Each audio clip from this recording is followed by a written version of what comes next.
Aided സ്കൂളുകളിലെ ഭിന്നശേഷി സംവരണവുമായി ബന്ധപ്പെട്ട് ഉയരുന്ന സമരം രാഷ്ട്രീയ പ്രേരിതമെന്ന വിദ്യാഭ്യാസ മന്ത്രി വി ശിവൻകുട്ടി.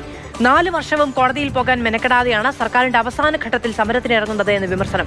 മാറ്റങ്ങളിൽ വിരട്ടാൻ നോക്കേണ്ട ഒരു വെല്ലുവിളിയും സർക്കാർ അംഗീകരിക്കില്ല എന്നും വിദ്യാഭ്യാസ മന്ത്രി.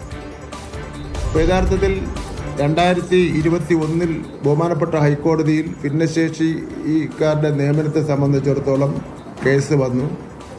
അതിനുശേഷം സുപ്രീം കോടതിയിൽ കേസ് വന്നു. ഈ 2 കേസുകളിലും അവരുടെ ഭാഗം വ്യക്തമാക്കാൻ അവർക്ക് സാധിച്ചിട്ടില്ല.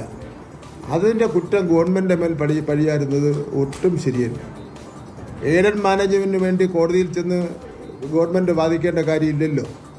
ഈ 4 വർഷക്കാലം കോടതിയിൽ പോകാനോ മെനക്കെടാത്തവരാണ് ഈ അവസാന ഘട്ടത്തിൽ 2 സമരങ്ങൾ നടത്താൻ വേണ്ടി തീരുമാനിച്ചിട്ടുള്ളത്. ഈ സമരം അത് രാഷ്ട്രീയ പ്രേരിതമായിട്ടുള്ള സമരമാണ്.